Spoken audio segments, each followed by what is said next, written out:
Hey guys, we're at COP27. We're here with the one and only Hunter Lovins. She's the president of Natural Capitalism Solutions, and she's been in this battle for a very long time, decades in fact. Thank you very much for being with us. So for a lot of Americans, I think these terms are going to be new. What is natural capitalism? What are nature-based solutions? Natural capitalism is the services that intact ecosystems give to our economy, which we don't count. Economists like Dr. Robert Costanza have calculated that if you counted the value that our economy gets, it would be at least as big as the economy we do count, but it's not on anybody's balance sheet, so we treat it as if it had a value of zero. Now, in the climate battle, we're realizing that the ability, for example, of soil to absorb and sequester durably carbon is a service that we need. So we are starting to pay smallholder farmers, very large farmers, to change how they do agriculture, so to regenerative forms of agriculture, which naturally take carbon out of the air, put it in the soil. If you do regenerative agriculture, you preserve the natural biological community in the soil, which mineralizes the carbon, and it stays there. This is why when the pioneers came across the Great Plains, they found 10 feet of thick black soil. That black is carbon. It got there because native prairie grasses have very deep roots, and herds of bison, as they would move across the landscape, dense packed because of predators, eating everything in front of them, trampling everything under them, fertilizing everything behind them, moving on, not coming back until the grass has regrown, put that carbon from the air into the soil. If you go back in prehistory, 60 million years ago, the Earth was at 1,000 parts per million concentration of CO2. Mm-hmm. When humans evolved, it was 280 parts per million. Where'd the carbon go? Into the soil because of grazing animals. Now, we can replicate that by managing herds of animals, dense packed, move them regularly, do it with electric fences. You can do it with virtual fences where you put a little collar on the cow and it feels when it's moving close to where it isn't supposed to be. Change where that is, the cow moves over and eats everything. Farmers like Gabe Brown in the Dakotas have gone from almost going broke being commodity farmers to now being very profitable, being regenerative farmers and ranchers. Gabe still grows commodity corn and soybeans, but he also has cattle and pigs and sheep and chickens and a variety of profitable cover crops, all of which feed the soil. So where does the money come from to pay these farmers for doing the regenerative farming? In Gabe's case, it came from him cutting his costs because regenerative was actually cheaper. Oh. Now we are beginning to introduce in what's called the voluntary carbon market payments to farmers. So I've been working with a man named Helmi Abulesh, runs a company here in Egypt called Sekim. They are a biodynamic organic farm with about 6 attendant industries. Because they are organic, they're putting carbon in the soil. They also plant a lot of trees, which shades the soil, cools everything off. They also use a lot of renewable energy. Couple all of that together, and they are sequestering 15 tons of carbon per acre per year. So they've done a deal with companies in Europe that are looking for carbon credits to offset the carbon that they emit as they just go about their industry, to pay the farmers at Sekim, 2,000 farmers, who are now making more money being carbon farmers than they were growing vegetables, which, because they were organic, they were trying to sell at a premium price. What Helmi's done is enable those farmers to have a lower price. Now people will preferentially buy the healthier organic, and the farmers make up the difference from the carbon credits. And so the money ultimately then would be coming, I guess, from the European companies that are participating Correct. in these carbon markets and from the consumers that shop with those companies, Correct. I guess. Interesting. And so how Or does if you wanted to offset your travel here to COP, you can go on the SECM website, pay a little bit. It will go to the farmers here in Egypt. And these are very poor smallholder farmers who are now transitioning to organic, biodynamic, regenerative because of these carbon payments. It's a very cool thing to do. And so you talk about capitalism. We've talked to quite a few people who think that really we need like system change. I mean, capitalism has got to go. We need a different economic model. But you think that the climate issues can be solved through a free market type system, or? A free market would be a good idea if we had one. If you go back to Adam Smith and look at what the early classical economists said has to obtain for a market to be free, perfect information. Yeah. Do you have that? I know I don't. Nope. No monopoly, no monopsony. Okay, there goes Amazon and Microsoft. There are about 18 characteristics of a true free market, none of which obtain. We wrote a book a few years back called Natural Capitalism, where in chapter 13, we walked through all of these. Now, market mechanisms are extraordinarily powerful.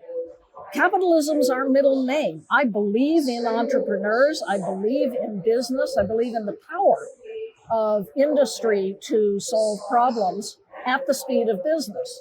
I do not believe in the ability of the Conference of Parties where we are to solve anything. Okay, interesting. This is COP27. This is the pin from COP3. So that's at least almost 25 years you've been doing this, huh?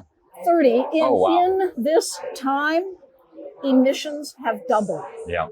So they all gather every year and talk. And when you have parties who are essentially oil wells with the right to issue passports and veto, are we going to achieve anything? Fair point. And at the same time, verifiably, we are in a global climate crisis. No kidding, folks, we're in trouble. Save the earth will be fine. It's people who are in trouble and who are suffering on a daily basis. A third of Pakistan underwater, a third of a billion people now acutely hungry, literally dying of starvation because, among other things, climate change. And so folks like the World Food Program are doing yeoman work, bringing food in. I was with one of their senior directors when he was negotiating between the Germans and the French, trying to get money to pay for the boats to get wheat out of Ukraine. Because people are dying. As we talk, people are dying. This is the human face of climate change. So it is incredibly urgent that we do something. So when a company like SECM comes up with a way of taking carbon out of the air and putting it into the soil, and people criticize him because he's a capitalist. Okay, what are you doing to take carbon out of the air and put it into the soil? Well, I want to ask you more on this theme. You mentioned earlier 1,000 parts per million in the distant past, and today we're at almost 400 or something like that, right? We've gone up from 280 to 418. Yeah. So, one of the guys I interviewed a few years ago, you probably heard of him, Dr. William Happer. A lot of people here call him a climate denier, but he was, Trump's top climate advisor. So he's an influential guy, Princeton physics professor. One of the things he said to me was that plants do best in an environment with 4 to 5 times as much CO2 in the atmosphere. What is a good amount of CO2? Poison ivy does very well in a higher CO2 regime. Plants like corn, wheat, the kinds of plants that provide us our food do not do better in a high CO2 regime. They certainly do not do better in a hotter regime. So, sorry, he's a little sketchy on the science. So what do you think is the ideal number, and how do we get there? And how do we determine what the ideal number is? Nature runs a very rigorous testing laboratory in which products that don't work get recalled by the manufacturer, i.e. failures are fossils. 280 parts per million would be a very good number to have. You think so? And if we did what's called holistic grazing, this dense packing and moving of grazing animals on all the world's grasslands, over something like 100 years, we could get back to 280 parts per million concentration of CO2 in the atmosphere. So when people say, it's over, we're all going to die. Well, yes, we're all going to die, but not necessarily because of the climate crisis today. We know how to solve the climate crisis. Two things: renewable energy, which is now everywhere on Earth cheaper than fossil, and regenerative agriculture, to take that excess out of the air, put it back in the soil. So this is the work that I do with Natural Capitalism, with a group called Now Partners. We convene meetings of people, industry, talking about how do you implement solutions in a way that create regenerative value, where you're actually going to make more money. If, as a company, you cut your costs because you're using fewer resources, that goes right to your bottom line. If you behave in ways that are more responsible to people and to the planet, you attract and retain the best talent. In the era of the Great Resignation, this is worth a lot.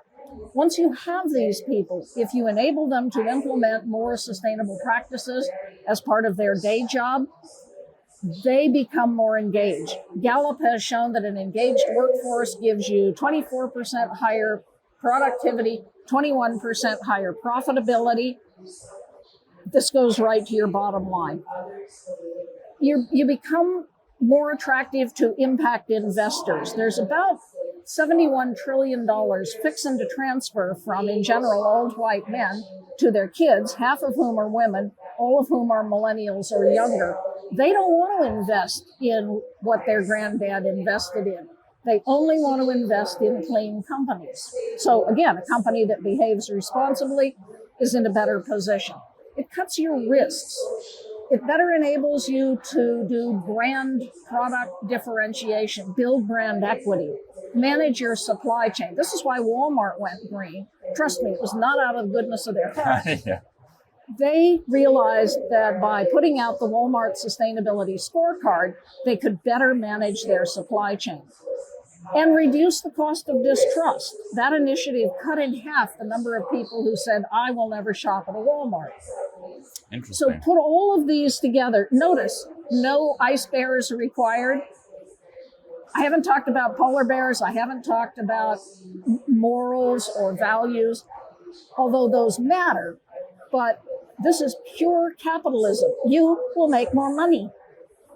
So this is why ESG, environment, social, good governance, is rising in companies. It's just better business. Interesting. So what do you think about the fossil fuels? There's a lot of people here who say you just got to keep them in the ground. It's got to be over. The government should mandate that. Do you think that's necessary? You think the businesses and the capitalist system will move in that direction on their own? Capitalist system is moving in that direction very rapidly with the small blip of the Ukraine war. Prior to that, you had Jim Cramer on national television saying fossil is over. And it will be over again. Carbon Tracker has done a series of reports showing that if you invest in new fossil facilities, coal, oil, gas, they will be stranded. Is this really what you want to hand to your investors? Companies have been getting out of fossil, again, because renewables are everywhere cheaper. What part of no don't you understand? When you have solar, you have no fuel cost. When you have wind, you have no fuel cost. Both fossil and renewables have an upfront capital cost, but now the renewables is cheaper and the running cost is a whole lot cheaper. How much longer do you think governments should be using subsidies for the green energy things until they can kind of stand on their own? I'm a capitalist. I would really like to eliminate all subsidies, full stop. Wow. And I believe in the tooth fairy too. Today, around the world, we subsidize fossil energy to the tune of $5.2 trillion a year. That's $11 million a minute of your and my tax dollars subsidizing. How do those subsidies go, if you don't mind me asking? Where do they pay them directly to oil companies, or do you mean like the state-run energy companies? How do the subsidies go? There are a whole raft of them. A man named Richard Heady has done a detailed analysis of what all these subsidies are. It's everything from dredging the Houston Ship Channel so that the oil tankers can get deeper into Houston Harbor. You would not do that were it not for the oil industry.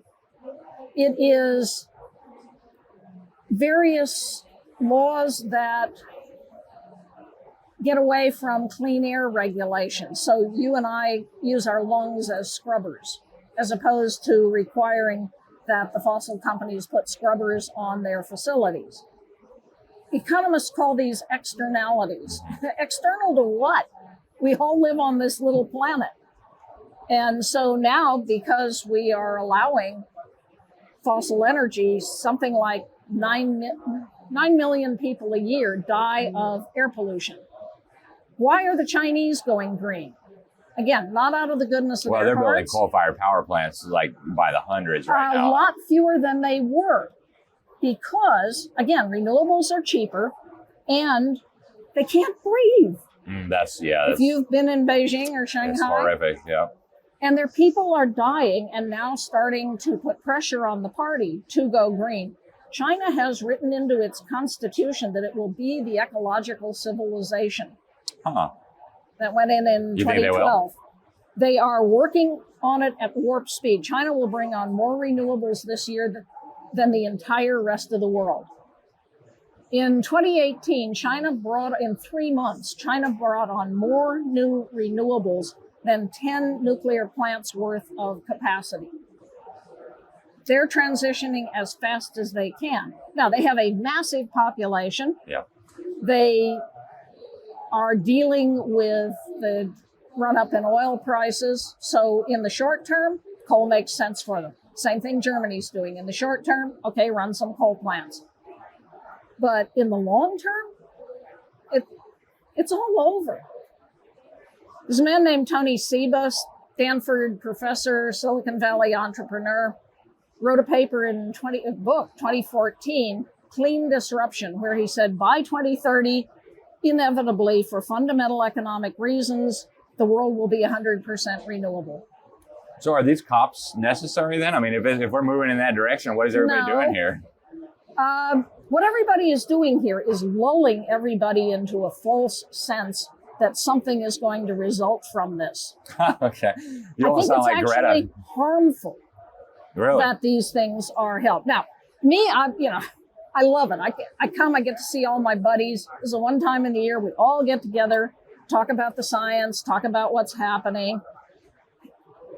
It's fun. Is it solving the climate crisis? No, sir. What kind of reception do you get here when you tell people that these things are not accomplishing anything and it's not solving the climate crisis? I mean, do you get a hostile reception? Or no. Really? No. Everybody here knows it. So what are they doing? They're just having a good time and spending taxpayer money? Well, it depends who you are. There are scientists here like Johan Rockström, who is trying with all his heart to get some outcome out of the governmental process. There are people who believe that governments will solve the world's problems. I don't happen to be one of them, but Johan literally believes that it is the role of government to deliver to its people a better life. And so he's dedicated his life to this. Dr. Stephen Schneider literally died on an airplane going from one climate meeting to another. And these people are doing the level best that they can to try to solve the climate crisis in the best way they know how. I revere them.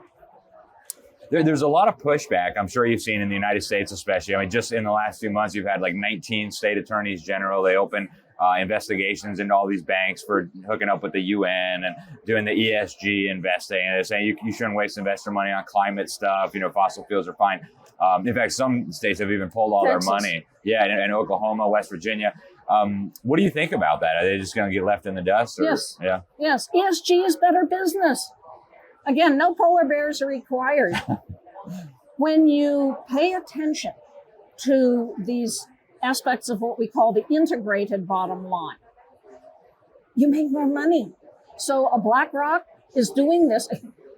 Larry Fink doesn't really give a damn about the environment. He gives a damn about his bottom line. Mm-hmm. And he sees that the next generation who will invest in him or somewhere else will go to a green bank if he's not investing with an ESG lens. The social side of ESG, when you have a more diverse workforce, you have higher profitability and productivity. This is not an environmental issue. This is better business. So Gandhi once said, first they ignore you, then they laugh at you, then they fight you, then you win. We're in the fighting stage. It's pretty near over. Now, I am not a fan of excessive wokeness. I'm a cowgirl. I tell rude jokes. But from a business perspective, this is better business. So ensuring that you are drafting the best athlete, whether they are white, black, green, polka dot, is what a business ought to do to enable it to have the highest productivity and profitability. When businesses do this, and again, this has been studied to death. New York, NYU Stern School did a study of studies. They studied 1,000 studies looking at, are companies that invest in ESG more profitable? Higher stock value, faster rising stock value? Yes. So when are the oil companies going to figure this out? And the smart ones already are. Now, when it's so easy to make money on the upstream, the actual extraction of the oil, it's very hard to get them to say, okay, we quit. Somebody else will just pick up that business, huh? Yeah. Yeah. They will do that until they've drained the last drop of oil. The downstream businesses of the oil businesses have tiny margins. They're not terribly profitable. And as Carbon Tracker said, these extraction investments are going to be stranded as companies move away from fossil, as all of us go to electric cars. I drive a Leaf. My husband, who's a cowboy, looked at it and said, that's a hippie car. He drives a F-250 pickup truck. Until he drove it. He pulled up to a light, big old coal rolling truck next to him, blowing smoke all over him. Light changes. The electric car has torque, left him in the dust. He likes driving it because of the performance. Oh, and you never go to a gas station. We have solar panels on the ranch, plug it in, simplify batteries in the garage. We live in a rural area. We get power outages. Well, our neighbors do. We notice that there has been one because the clocks are blinking, but we didn't lose power because the battery system takes over. So from the standpoint of homeland security, who's more secure? We are. Yeah. We grow a lot of our own food. We raise our own beef. That's awesome. And this is just a better way to live. Well, speaking of the beef, there's a lot of people here, I'm sure you've noticed, that don't want, actually, well, we walked in here, a whole bunch of people, oh, you're killing animals. Blah, blah, blah. Vegan. Yeah. What do you think about that? And a lot of people say the answer to the climate crisis, part of it is going to be no more meat, you got to eat bugs. What are your thoughts on that? I've eaten a bug.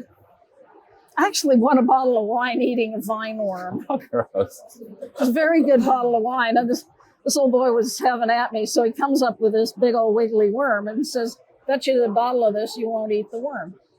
I said, bring it on. Took the worm, put it on the grill, rolled it in the steak sauce, and ate it. Oh, my goodness. However, it was not as good as the steak we had had previously. The real problem with that perspective, the vegan perspective, is if you go that way, we lose on the climate. The only known way to take carbon out of the air, put it back in the soil, reliably, fast, profitably, is holistic management of grazing animals. Now, I don't care if you eat the result. Myself, I absolutely will. But you've got to have the animals on the ground. If you don't have a business model for the ranchers, they're not going to do it. So I think we need to eat more meat, but holistically raised. And again, if you do this on all the world's grasslands, that's a big if. But remember, doing this is more profitable. Over about 100 years' time, we roll climate change backward to 280 parts per million concentration of CO2. Well, now they're talking a lot about the methane and the nitrogen, right? The Dutch government wants the ranchers to cull big parts of their herds because of the nitrogen and the methane. You just manage them differently. Yeah, cows burp, cows fart. Yeah. Mostly it's the burps. Cows mostly burp when they're laying down. If you have cows on grass, there is in the grass methanotropic bacteria that eats the methane. If cows burping or grazing animals burping were a world-threatening problem, why did we not have super high CO2 when we had billions of bison across the Great Plains, wildebeest across Africa, Saiga antelope across the Eurasian steppes? We've had times of vastly more grazing animals on Earth than now, and the CO2 concentration was very low. It was low because of the grazing animals. So we need more grazing animals, but managed holistically. This is the work of a man named Alan Savory, and he goes around the world working with ranchers who want to increase their profits and be a part of the climate solution. I do this. I won the Humongous Fungus Award from a citizen science program for the highest concentration of mycorrhizal fungi on my ranch of all of the 35 people participating. These were organic farmers and orchard growers. My pasture had higher mycorrhizal fungi. That's what mineralizes the carbon in the soil. That's how we're going to solve the climate crisis. That's absolutely amazing. I didn't intend to take up so much of your time, but you are by far the most interesting person I've talked to at this place. Is there anything I didn't ask you about that you want to mention to the folks back in America? Mostly conservative audience, a lot of ranchers and farmers. Ranchers and farmers are the climate heroes. That is almost heresy here. We need to recognize the extent to which ranchers and farmers are delivering the ecosystem services that we all depend on. Smallholder farmers the world around, empowered with knowledge and with a little bit of capital to make the transition to regenerative agriculture, are half the solution to the climate crisis.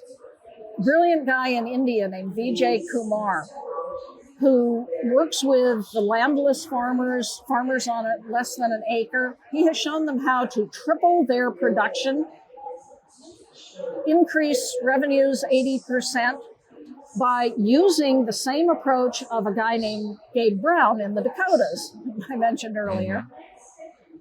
Gabe has 5 principles: minimal disturbance of the soil, armor on the soil, so some covering on the soil year-round, living root in the soil year-round, diversity of crops, and animal impact.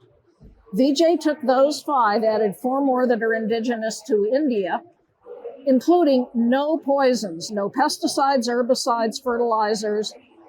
That cut the farmer's cost. The use of a mycorrhizal inoculant to wrap seeds in and manure-based fertilizer has enabled farmers now to have harvest year-round. Previously, they planted once, just before the monsoons. With climate change, the monsoons aren't coming when they're supposed to. So you plant too early, you plant too late, you're wiped out.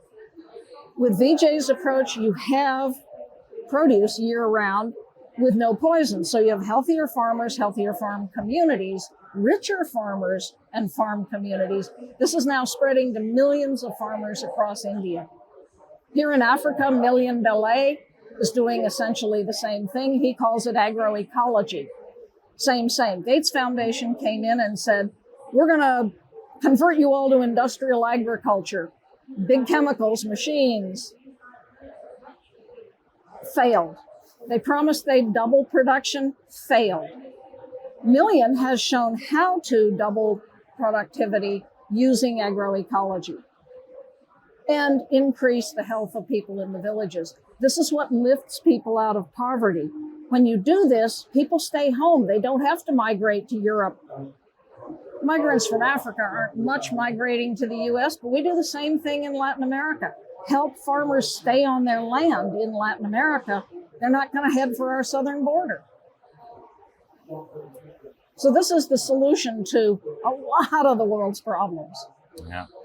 It's so interesting. Where can people learn more about what you're doing? What's your website? Do you have social media? Can people follow you?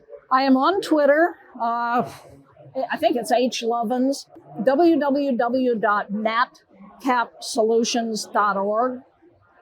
I've got books out, a book called A Finer Future, Creating an Economy in Service to Life. And just give me a whistle. There are a lot of places people can go for this kind of information. There's a group called Savory Institute that helps farmers, ranchers around the world implement holistic management. A group called Soil for Climate that has a compendium of the peer-reviewed science called Hope Beneath Our Feet. There's a lot of information out there if folk want to do this. Fantastic. Just remember, it's better business. Yeah. I have one more question for you, Hunter. I hope you won't mind. I know it's not really politically acceptable to ask this question anymore at these COPs, but I'm not convinced. I'll be totally honest. I'm not convinced that CO2 is driving global warming, climate change. What is it that made you so sure that it's CO2, carbon dioxide, that is causing these changes that we're seeing and things like that? Reading the science. The IPCC or? No, the IPCC is political. Yeah. The world scientists come together and do the level best they can. The report then goes to the parties. Remember these same parties? Yes.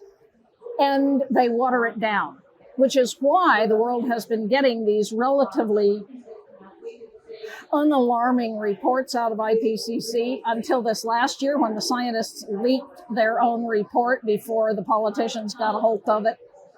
Now, the overwhelming preponderance of the world's scientists have pretty conclusively shown it is the greenhouse gases, of which CO2 is only one. There's 6, including methane, including oxides of nitrogen, including fluorocarbons.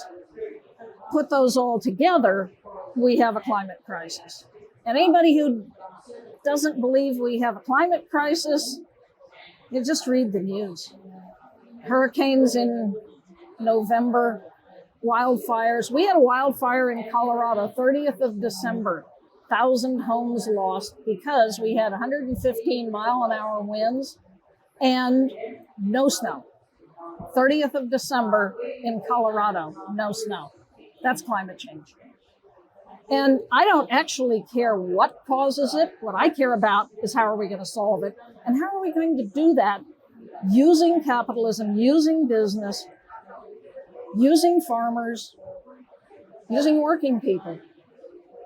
And I think we and some others have shown pretty conclusively we can do it. We can build a finer future. It's a future we will like better. It'll enhance well-being, and we'll all make more money. Yeah. Well, I just want to say what a pleasure to speak with you. Thank you very much for your time. Really appreciate it. Truly honored. Thank you.